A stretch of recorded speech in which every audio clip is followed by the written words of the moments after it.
నమస్తే, welcome to business weekend.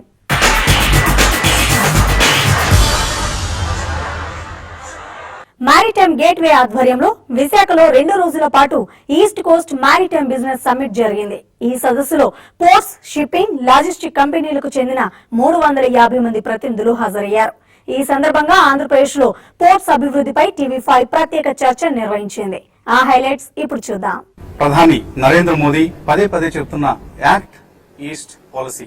So act east policy ఆవిర్భవిస్తున్న సమయంలో ఈ పాలసీ నుంచి మ్యారిటైమ్ ఇండస్ట్రీ కొత్త వ్యాపార అవకాశాలను ఎలా అందిపుచ్చుకోవాలి, ఈ అంశంపై చర్చించేందుకు శ్రీ హర్నాథ్ గారు, deputy chairman, Vizag port trust, VPT అంటాం మనం.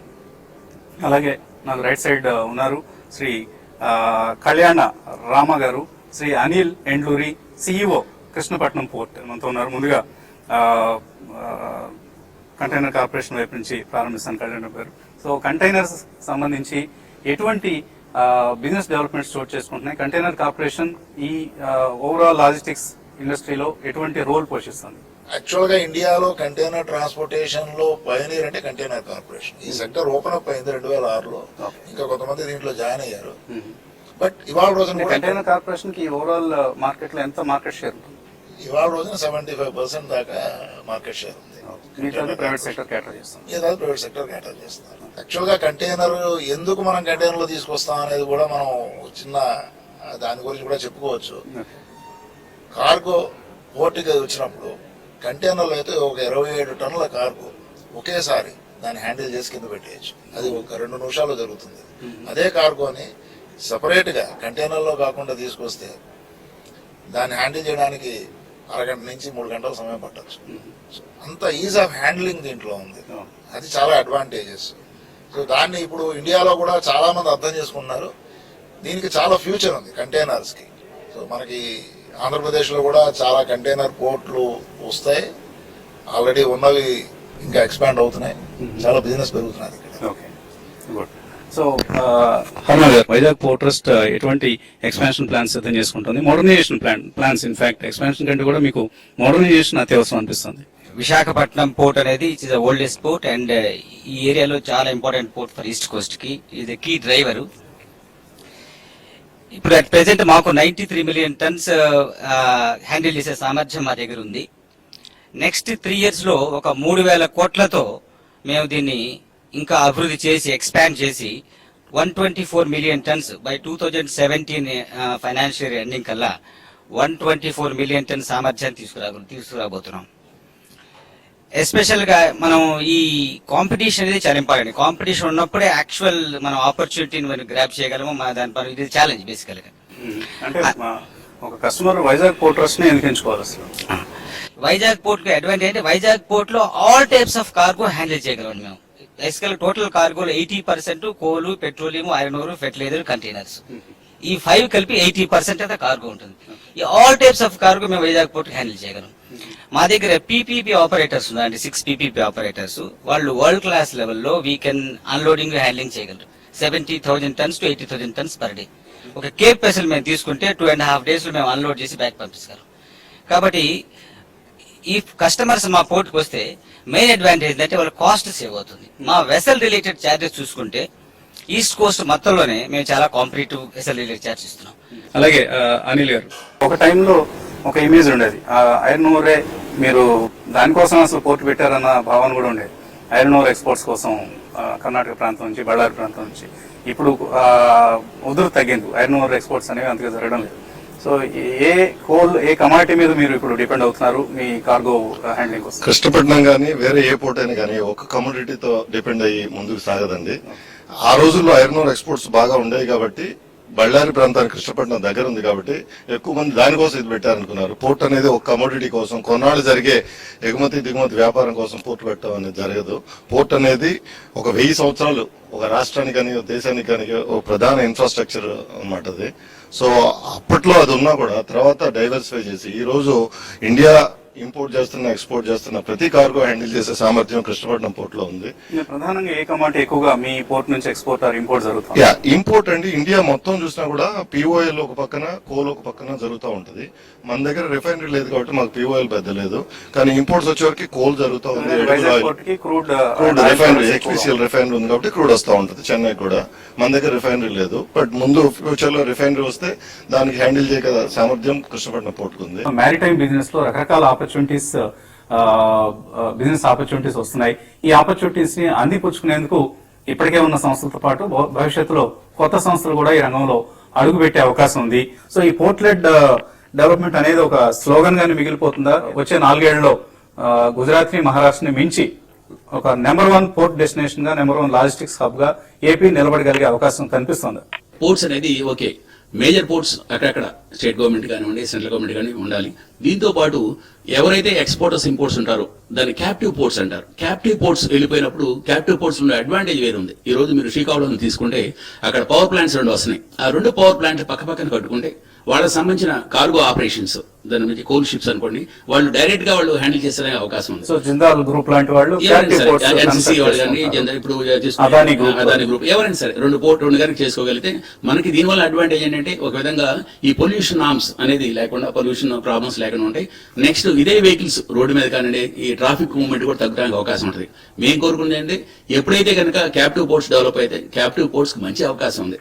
మనం గుజరాత్ ని దాటిపోతామంటే నేను చెప్పలేను, కానీ డెఫినెట్ గా మనం నెంబర్ 2 పొజిషన్ కట్టడానికి మాత్రం డెఫినెట్ గా అవకాశాలు ఉన్నాయి. ఓకే, సో జనార్దన్ గారు, ఆంధ్రప్రదేశ్ లో ఇప్పటికే ఉన్న పోర్ట్స్ కృష్ణపట్నం కావచ్చు, గంగవరం కావచ్చు, కాకినాడ సీ పోర్ట్ కావచ్చు, మేజర్ పోర్ట్ వైజాగ్ పోర్ట్ కావచ్చు, ఇవన్నీ కూడా ఆల్రెడీ 50 to 60% కెపాసిటీ యూటిలైజేషన్ తో మాత్రమే పనిచేస్తున్న పరిస్థితి. ఇప్పుడు వీటికి తోడు కొత్తగా ఇప్పుడు వాడరేవ్ అంటున్నారు, నిజాంపట్నం అంటున్నారు, అలాగే మచిలీపట్నం, నర్సపూర్, ఇలా 10 కొత్త పోర్ట్స్ రాబోతున్నాయి. ఇన్ని పోర్ట్స్ అసలు నిజంగా అవకాశం ఉందా? వ్యాపార అవకాశం ఉందా? అంటే ఫైనాన్షియల్లీ ఫీజిబిలిటీ ఉందంటారు వీటికి?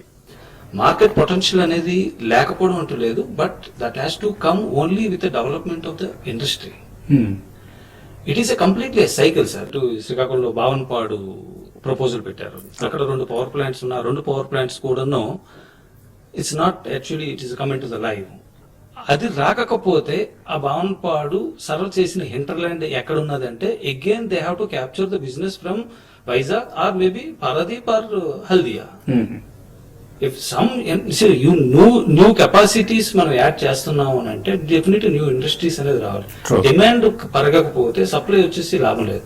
ఈ రోజు almost all everybody is claiming, VPT is claiming they were 100 million tons plus port. Bhaskar, Jindal లాంటి గ్రూప్స్ పెద్ద చాలా కంట్రీస్ లీడింగ్ స్టీల్ ఎక్స్పోర్టర్స్ వాళ్ళు ఆయన వాపోతున్నారు, ఇక్కడ పోర్ట్స్ లో ఉండే ఇన్ఫ్రాస్ట్రక్చర్ ఏదైతే ఉందో ఇది చాలా లోపభూయిష్టంగా ఉంది, దీన్ని ఇండస్ట్రీకి ఏమాత్రం అనుకూలంగా లేని వాతావరణం ఉంది అంటూ ఆయన కంప్లైంట్ చేస్తున్నారు. దాంతో మీరు ఎంతవరకు ఏకీపిస్తారు? ఇంత రా మెటీరియల్ మూవ్ చేయడానికి మనం పోర్ట్ లోను ఆయన Jindal is one of the highly captive board అంతా వాళ్ళు ఇది మనం కెపాసిటీ బిల్డ్ చేశారు. దేశంలో ఉన్న అన్ని పోర్టుల్లోకి వాళ్ళ రా మెటీరియల్ ఇంపోర్ట్ అవుతున్నది బల్క్ క్వాంటిటీస్ లో.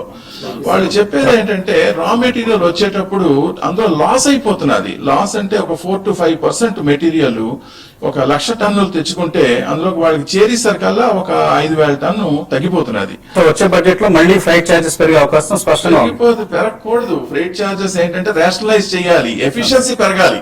ఇప్పుడు రేటు పెంచడం అన్నది మార్గం కాదు. రైల్వే కనెక్టివిటీ పెరగాలి, పోర్ట్స్ పెరగాలి, ఎఫిషియన్సీ పెరిగిపోవాలి. టర్న్ అరౌండ్ బాగా చక్కని పెరిగితే ఆల్మోస్ట్ రేట్స్ కూడా వాళ్ళు కూడా తగ్గించేస్తారు. నాకున్న పరిజ్ఞానం ప్రకారం మీరు లైనర్స్ లో మీ గూడ్స్ ని తీసుకొచ్చేసి పోర్ట్స్ తీసుకొచ్చితే పోర్ట్ నుంచి 7 షిప్పింగ్ లాంటి సంస్థలు బయటకు తీసుకొస్తూ ఉంటాయి. సో మీరు ఎటువంటి సమస్యలు ఫేస్ చేస్తున్నారు? మనం అనుకుంటున్న ఈ పోర్ట్ లెడ్ డెవలప్మెంట్ ఏదైతే ఉందో, పోర్ట్ ఆధారిత అభివృద్ధి ఇప్పుడున్న సమస్యల నేపథ్యంలో పరిష్కారం అవుతుందా? అంటే ఇన్ఫాక్ట్ కంటైనర్స్ పరిధిలో చూస్తే యాక్చువల్లీ మాకు పెద్ద సమస్యలు అంటూ ఈస్ట్ కోస్ట్ పోర్ట్స్ లో పెద్ద లేవండి. ఇన్ఫాక్ట్ కంటైనర్స్ కి కావాల్సిన బ్యాకప్ యార్డ్ ఫెసిలిటీస్ కానీ, ఇన్ఫ్రాస్ట్రక్చర్ కానీ ప్రతి పోర్ట్ కి ఉన్నారు. ప్రైవేట్ పోర్ట్స్ పరిస్థితి, ప్రైవేట్ పోర్ట్స్ పరిస్థితి ఖచ్చితంగా అంటే కార్గో యాక్చువల్లీ ఇంక్రీజ్ అవ్వాలండి. ఇప్పుడు ప్రతి port is under utilised. In fact cargo, in fact, recent 2015 when we closed, we have seen every port with respect to containers recorded growth in volumes. Okay. Growth in volume అన్ని పోర్ట్లు volume ని volume growth ఉంది. But revenue wise ఈ ఫ్reight rates అన్ని పడిపోవడం వల్ల global economies తగ్గడం వల్ల revenues పడ్డాయి, కానీ ఫ్reight రేట్స్ వాల్యూమ్ పెరిగింది. వాల్యూమ్ తగ్గట్టుగా ఇంకా పెరగాలి, ఎందుకంటే port facilities like for example Vizag port is VCTPL extraordinary world class facility. So containers liners association తరఫున your happy with the present scenario? Happy with the present scenario. We are all welcoming more and more cargoes to come on the East Coast. East Coast, all and more ports కూడా రావాలనుకుంటున్నాను. more ports కూడా రావాలనుకుంటున్నాను, ఎందుకంటే competition is always gives a Advantage to to the consumer. Customers. Business weekend లో ఇప్పుడు small break తీసుకుందాం.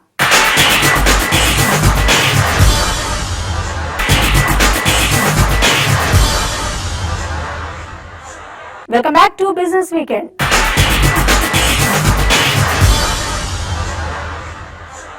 జాతీయ స్థాయిలో సముద్ర ఉత్పత్తి వ్యాపారులను ఒకే వేదికపైకి తీసుకొస్తూ వైజాగ్ లో జరిగిన east coast maritime business summit విజయవంతంగా ముగిసింది.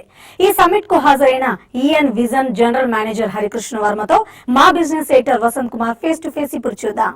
ఎన్విషన్ ఈ సంస్థ ఇంటిగ్రేటెడ్ పోర్ట్ మేనేజ్మెంట్ సొల్యూషన్ ను రూపొందించి పోర్ట్స్ కు, అలాగే కంటైనర్ ఫ్రెడ్ స్టేషన్స్, అలాగే ఇతర లాజిస్టిక్స్ సంస్థలకు అందించే ప్రయత్నం చేస్తుంది. సో ఎన్విజన్ ఎటువంటి ప్రణాళికలతో ముందుకు వెళ్తుందో వివరించేందుకు మనతో Harikrishna Varma, general manager envision మనతో ఉన్నారు. సో హరికృష్ణ గారు, ఎన్విజన్ ఏం చేస్తుంది?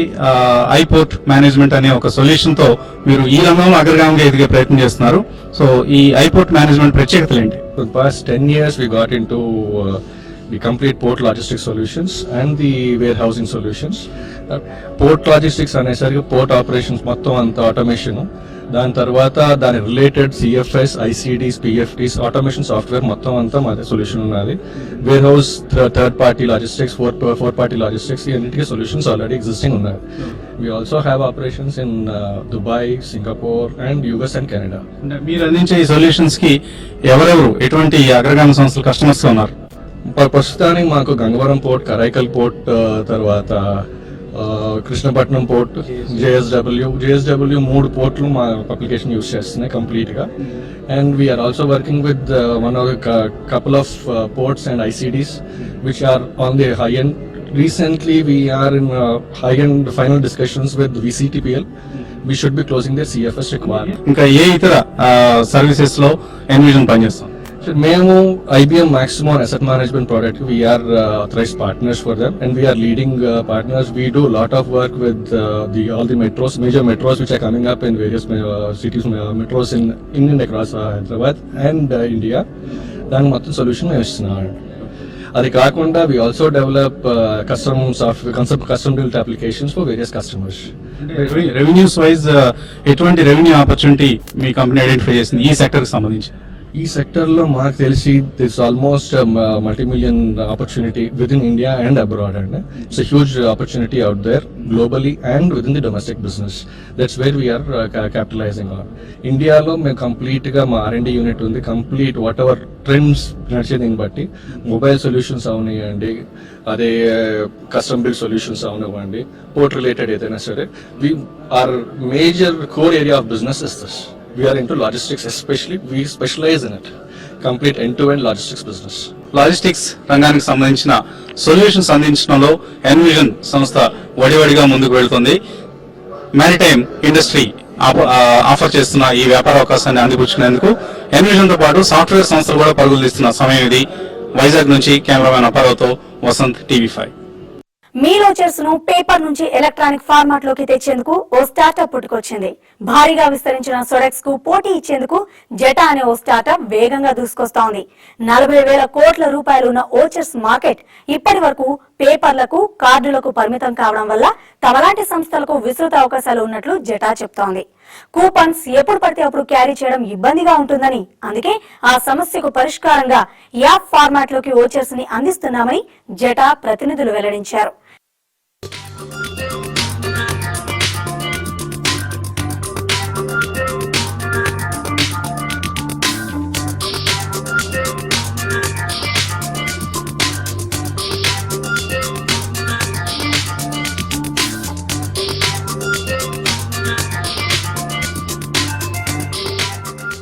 With Zeta, at any point, you always have your vouchers with you on your phone, so you never forget to carry them. You always have them. Paying with Zeta is as simple as, tapping a particular button in your app and the payment is done. As simple as that. So again, for employees, a much, much better solution. For merchants as well, today, for various reasons, they have to pay a certain amount of money to, the current incumbents in the market. With Zeta, because we're a through and through software company, we're a through and through digital company, we don't have any of the cost overheads that, traditional businesses in the space have, which means that we can pass on all those cost savings to merchants. Our charges to merchants are much, much smaller than other people because that's our business model. Malaysia, Singapore సహా భారత్ లోని ప్రముఖ ఇన్వెస్టర్లు యాక్సిలరేటర్లంతా ఒక్క చోటికి చేరారు. Market place రంగంలో ఉన్న startups ను ఎంపిక చేసి వాటికి నిధులు సమకూర్చేందుకు 50 మంది వెంచర్ క్యాపిటలిస్టులు, ఏంజల్ ఇన్వెస్టింగ్ సంస్థలు హైదరాబాద్ టీ హబ్ లో సమావేశమయ్యారు. యాంట్ హిల్ వెంచర్స్ నిర్వహించిన ఈ కార్యక్రమానికి ఎంపిక చేసిన దాదాపు 25 స్టార్టప్స్ హాజరై వాళ్ళ ఐడియాలను ఇన్వెస్టర్లతో పంచుకున్నారు. భారతీయ కంపెనీలకు ఆగ్నేయాసియా దేశాల నుంచి నిధులు సమకూర్చి పెట్టేందుకు, వాళ్లకు అవసరమైన యాక్సిలరేటర్ ప్రోగ్రాం సాయం అందించేందుకు మలేషియా ప్రభుత్వ సంస్థ మ్యాజిక్ కూడా ఈ కార్యక్రమానికి హాజరయ్యింది.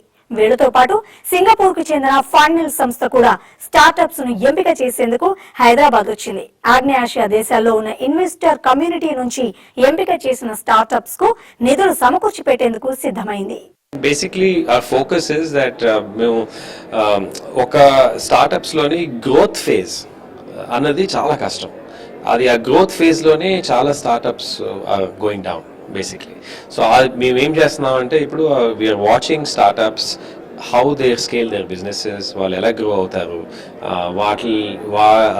వాళ్ళ సేల్స్ టీమ్స్ని ఎలాగా మేనేజ్ చేస్తున్నారు, మార్కెటింగ్ ఎలా చేస్తారు, పొజిషనింగ్ ఎలా చేస్తారు, కస్టమర్స్ని ఎక్స్పీరియన్స్ ఎలాగ ఉంటుంది. సో ఈ ఆస్పెక్ట్స్లోని మేము సర్వీసెస్ ప్రొవైడ్ చేస్తున్నాం. We are calling it as speed scaling services. We have a connection to NU Ventures, so we've come over here. But the focus is really across India. Our focus for Magic is really Southeast Asia. What we want to do is to attract India startups to look beyond India market and come to Southeast Asia. So Southeast Asia startups who are growing beyond their markets can also look to India as a potential market to penetrate. ఈ వారం stock మార్కెట్లు లాభాలతో ముగిశాయి. వారం మొత్తం మీద సెన్సెక్స్ 435 పాయింట్లు, Nifty 142 పాయింట్లు లాభపడ్డాయి. వచ్చే వారం ఆర్బీఐ ద్రవ్య పరపతి సమీక్ష ఉండడంతో మార్కెట్లు ఎలా ట్రేడ్ అయ్యే అవకాశం ఉంది? అలాగే వచ్చే వారం ఏ స్టాక్స్ ను కొనుగోలు చేయాలనే అంశంపై మార్కెట్ అనలిస్ట్ కుటుంబరావు గారి విశ్లేషణను ఇప్పుడు చూద్దాం.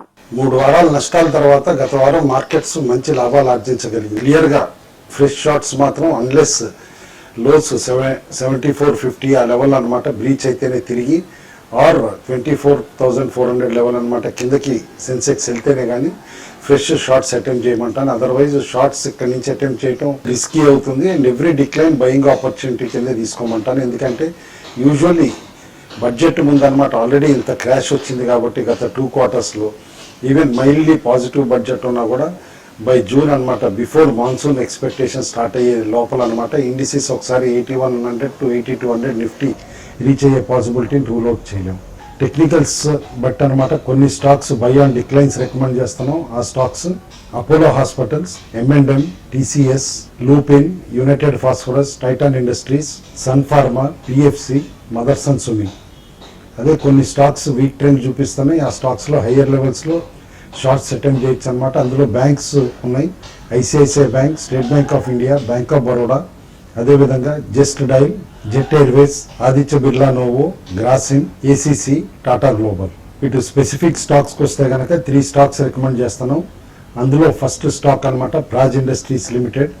బేసికల్లీ ఇటు ప్రాసెస్ ఇంజనీరింగ్ అనమాట, ఇటు బ్రెవరీస్ కానీ, ఇటు బయోటెక్నాలజీ కానీ, వీటికి సంబంధించిన ప్రాసెస్ ఎక్విప్మెంట్ కానీ, ఇటు ప్రాసెస్ టెక్నాలజీ ప్రొవైడ్ చేసే కంపెనీ. లార్జ్ ఆర్డర్ బుక్ కూడా ఉంది, 1000 కోట్ల పైన అనమాట. అండ్ గ్లోబల్ ఆపరేషన్స్ ఉండి రీసెంట్లీ కొలంబియాలో ఒక డిస్టిలరీ కూడా కంపెనీ కమిషన్ చేయడం జరిగింది. కాబట్టి ఈ స్టాక్ని ఎవ్రీ డిక్లైన్లో బై చేయమని చెప్పేసి సజెస్ట్ చేస్తున్నాం. స్టాక్ ఈజీలీ 100% రిటర్న్స్ నెక్స్ట్ 1 ఇయర్లో ఇచ్చే పాసిబిలిటీ ఉంది కాబట్టి. Second stock Torrent Power Limited అనమాట. One of the largest power players in the company అనమాట. ఎస్పెషల్లీ గ్యాస్ బేస్లో కంపెనీకి చాలా స్ట్రెంత్ ఉంది. 4 గ్యాస్ బేస్డ్ ప్లాంట్స్ ఉన్నాయి అనమాట. అదేవిధంగా థర్మల్ ప్లాంట్స్ కూడా ఉన్నాయి. అయితే సిటీ గ్యాస్ డిస్ట్రిబ్యూషన్లో కూడా కంపెనీకి ఉందన్నమాట. అండ్ ట్రాన్స్మిషన్ అండ్ డిస్ట్రిబ్యూషన్ సెగ్మెంట్లో కూడా ఈ కంపెనీ ఫోరే చేసింది. ఓవరాల్గా steady performing company and power కంపెనీస్లో one of the strong fundamentals ఉన్న కంపెనీ కాబట్టి అండ్ రీన్యూడ్ ఇంట్రెస్ట్ ఇప్పుడు పవర్ కంపెనీస్లో ఉంది కాబట్టి ఈ స్టాక్ని కూడా ఎవ్రీ డిక్లైన్లో బై చేయమని చెప్పేసి సజెస్ట్ చేస్తాను.